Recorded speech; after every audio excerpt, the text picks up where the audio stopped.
let me invite at this point the former governor of Rivers State, His Excellency Chibuike Rotimi Amaechi. Please, a round of applause. Let us appreciate him as he comes forward.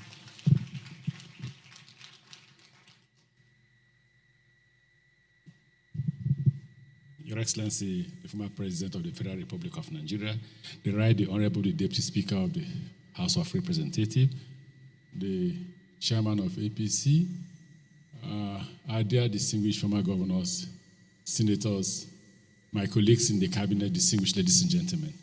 Mine will be very brief because I'm aware that the chairman has ordered that we should be conscious of time. I just want to say to you that it's a bit difficult to describe my relationship with Dr. Onu.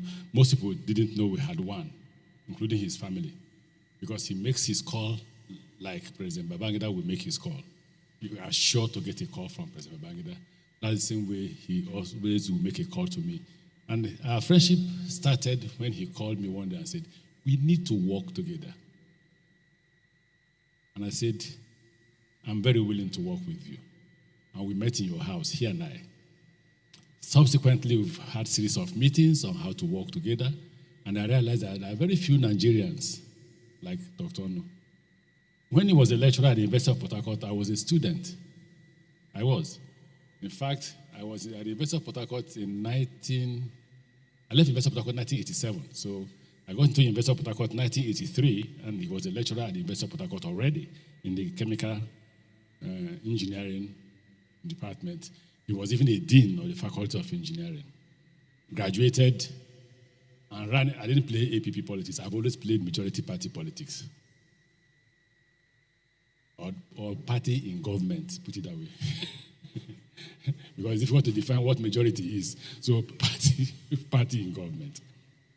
And when it was time to form a proper opposition party, I ran into him again.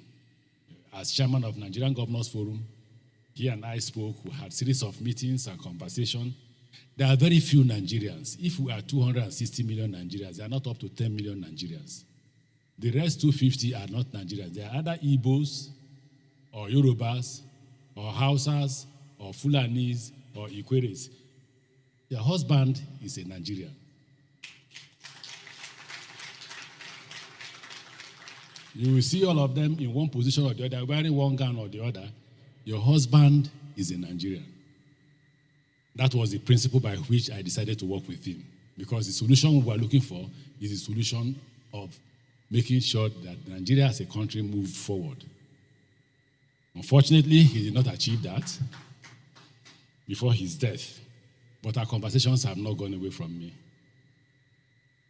We would ensure that by God's grace, his dream Nigeria will come to pass. The problem is not Dr. Ogbonnaya Onu again, it's you, the children. I hope you know. His shoes are big. You really need to fill those shoes. His integrity, I don't want to say it here so I don't cause controversy. You can ask any member of the committee, they will tell you the integrity of your father. There are things we realize in the committee. And one of our friends said, are you sure there are Nigerians like this? I said, yes. There are so many Nigerians like Ogbonnaya Onu, but they're not up to 10 million. Those ones are below 10 million. The 10 million Nigerians, less than 10 million Nigerians who have that integrity. Your father is a good Catholic. The two of us were promoted in the night of St. John together as noble knights. And he believes in God. May his soul rest in peace.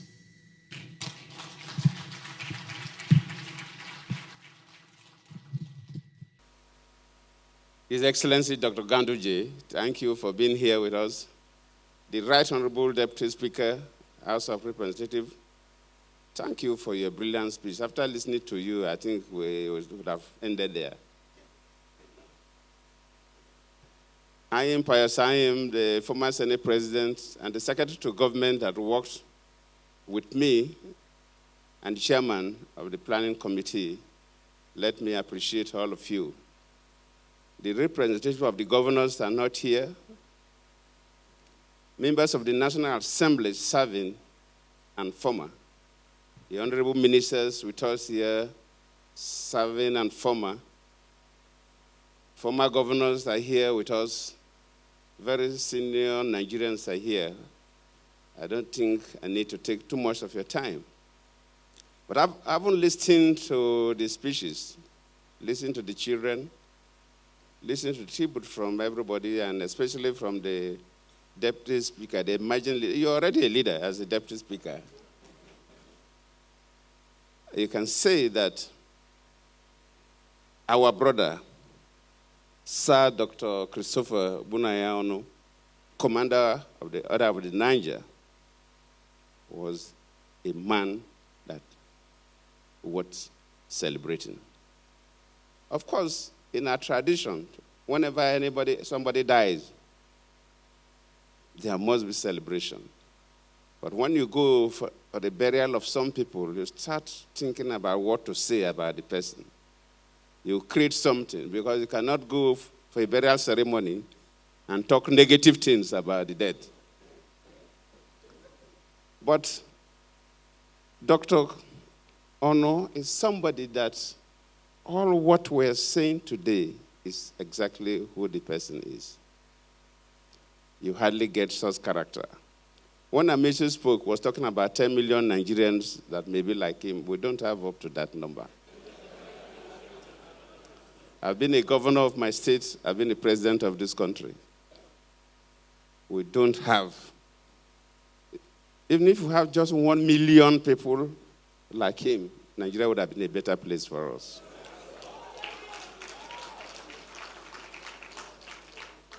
And I have to thank the organizing committee, the way they selected the pictures, showing that he's smiling. And that is Ogbonnaya Onu, always smiling. And just like the deputy speaker said, and the daughter mentioned that earlier, that the man thinks about the country more than his family. You hardly see this kind of characters. What I see in most Nigerians is that when you give them the smallest opportunity to serve, they want to get money for their great-grandchildren.